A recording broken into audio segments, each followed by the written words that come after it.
Welcome everyone, join us today as we pay tribute to Doc Neeson, the fierce and commanding voice of Aussie band The Angels, who captivated audiences with his intensity, charisma, and raw energy.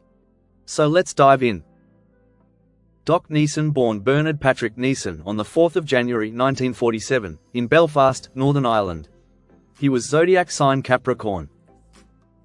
Born to Irish parents Bernard and Kathleen, known as Kitty, Doc was the eldest of 6 siblings, Seamus, Anthony, Terence, Maureen, and Kevin, and attended boarding school at Terenure College in Dublin. His father's service in the British Army meant the family moved frequently, living in Austria, Germany, England, Singapore, and Ireland. Seeking a brighter future away from Ireland's unrest and Britain's struggling economy, Bernard decided to move the family to Australia. They arrived in Port Adelaide on Easter Thursday, 1960, aboard SS Strathnaver, and settled in Elizabeth, a hub for British immigrants that soon became a breeding ground for rock music. The suburb produced iconic bands like the Masters Apprentices, the Twilights, and Cold Chisel's Steve Prestwich and Jimmy Barnes. Doc attended St. Paul's College, where he had his first taste of performing in a talent quest with 2 classmates, singing Michael and He's Got the Whole World, though they didn't place. As a teenager, he took a job with the PMG but lost it after failing one of its rigorous exams, prompting his return to school at Elizabeth High, where he held the state under-16 high jump record. After matriculating, he pursued teaching at Wattle Park Teachers College. In the late 1960s, while studying, he was conscripted into the Australian Army. Instead of being sent to Vietnam, he was assigned to Papua New Guinea for 18 months to teach the Pacific Island Regiment.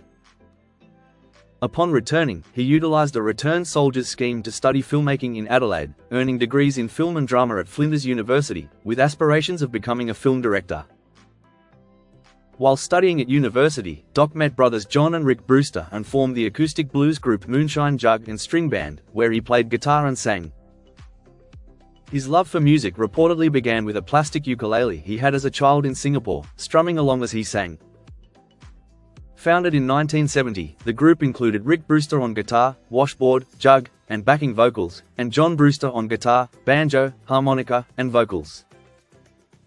Doc, previously a member of The Innocents, joined alongside Craig Holden on guitar, Bob Petchel on banjo, and Pete Thorpe on bass, washtub, backing vocals.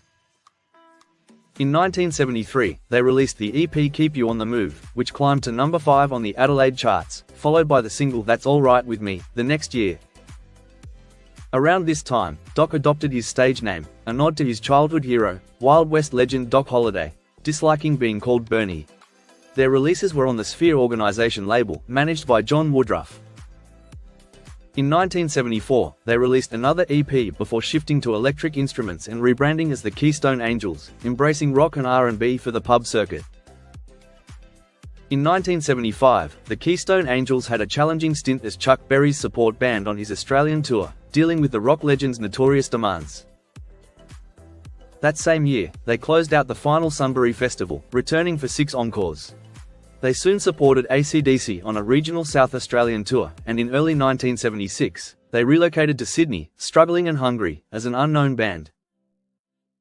Through their AC/DC connections and a recommendation from Bon Scott and Malcolm Young, they landed a deal with Albert Productions. Toughening their sound into a powerful brand of hard rock, they rebranded as The Angels on the advice of in-house producers Vander and Young. With the original lineup featured Doc as lead singer, bassist, and frontman, alongside the Brewster brothers and drummer Graham Buzz Bidstrup. Their debut single, Am I Ever Gonna See Your Face Again, co-written by Doc and the Brewsters, was released in March 1976. Originally a ballad about loss, inspired by the tragic death of a university friend's girlfriend, the song gained traction over time, becoming an Australian rock anthem. As the years passed, crowds spontaneously added an infamous expletive-laden response to the chorus, first heard in Mount Isa, a tradition that continues to this day. The band made their TV debut on Countdown, followed by their second single, You're a Lady Now, in July 1977 and their self-titled debut album a month later. With Chris Bailey now on bass, Doc focused solely on vocals, helping shape the band's explosive stage presence. He became known for his wild, theatrical performances, often dressed in a dinner suit and bow tie, shaking maracas. In contrast, Rick Brewster remained motionless in dark sunglasses, reportedly inspired by Beethoven's belief that movement wasn't necessary for great music. The 1978 album Face to Face peaked at number 16 in November and remained on the Australian charts for an impressive 79 weeks. It featured Take a Long Line, the band's first major hit and one of their most iconic songs. That same month, the Angels supported David Bowie on his first Australian tour, leading to the Tour EP. On June 23, 1979, they released No Exit, which debuted at number 8 on the Australian album charts, with George Young contributing backing vocals. Later that year, on September 29, Alberts released the Out of the Blue EP, marking the third studio version of Am I Ever Gonna See Your Face Again, in just 3 years. The year ended with a dramatic New Year's Eve performance in front of nearly 100,000 people on the steps of the Sydney Opera House. The show was abruptly cut short when a riot broke out in the audience. Doc was injured by a thrown bottle, requiring stitches, while Chris Bailey was knocked unconscious by another and rushed to the hospital.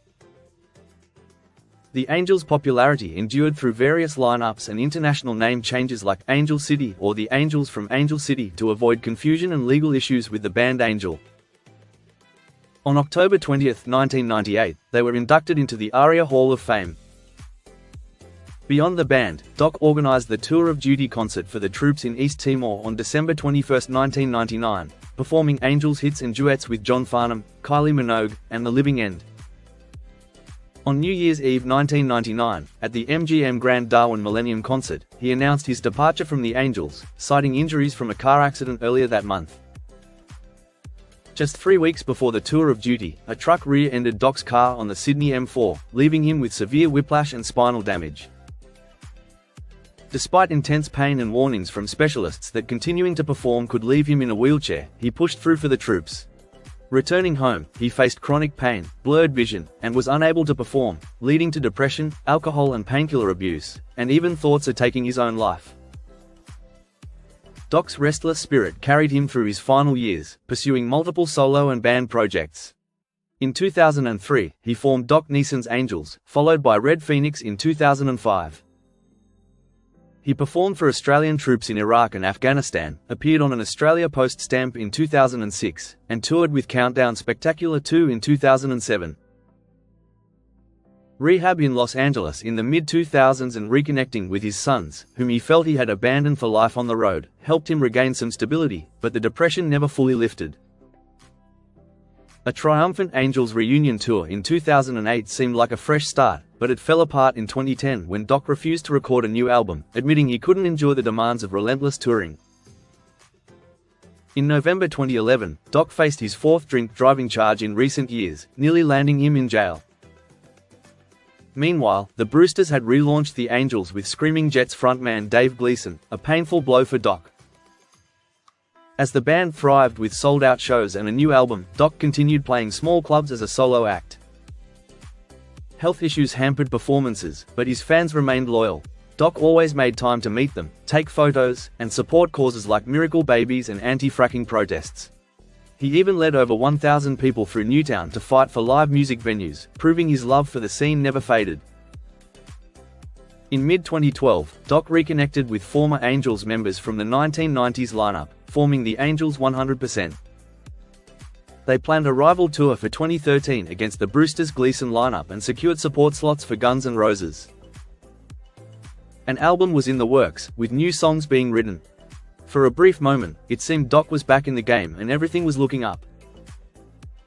In December 2012, the Angels 100% played their first and only show, a private concert for thousands of miners in remote Western Australia.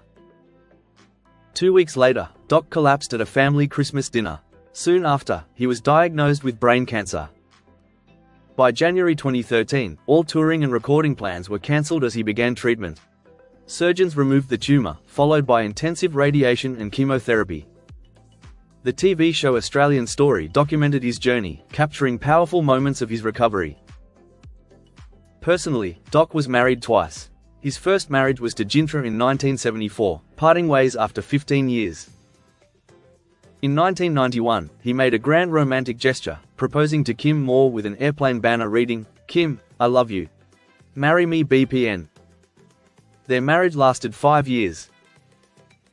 In 1996, he began a serious relationship with author Ann Suter, who remained by his side until his passing and has since co-written a book titled, Doc, the life and times of Aussie rock legend Doc Neeson. He had 3 sons, Aidan, Daniel, and Kieran. Few knew that Doc had dreams of becoming an actor. He loved his guest role on Rafferty's Rules and longed to do more, but fate had other plans. He was originally offered the lead in Mad Max, but band commitments made the schedule impossible. In 1980, at the height of the Angels' success, he was cast in Monkey Grip in the role later played by Colin Friels, but had to drop out 2 months before filming to tour the US. Another film, planned for 1987 with director George Gittos, collapsed due to funding issues after Doc had spent months preparing for the role and publicly embracing his future as an actor. Of all the near misses, that last one stung the most, as he believed it was the role of a lifetime. A February MRI revealed the tumor had returned, with doctors warning it could be life-threatening within months. In April 2014, 2,000 fans packed Sydney's Enmore Theatre for a fundraising concert featuring Jimmy Barnes, Peter Garrett, and Angry Anderson. Despite the Angels' past success, much of their earnings had been reinvested into overseas opportunities, leaving little financial security. 3 weeks later, Doc was honoured with the Order of Australia, presented by New South Wales Governor Marie Bashir. Sadly, on the 4th of June 2014, it was announced that Doc had died peacefully in his sleep at 7:15 a.m.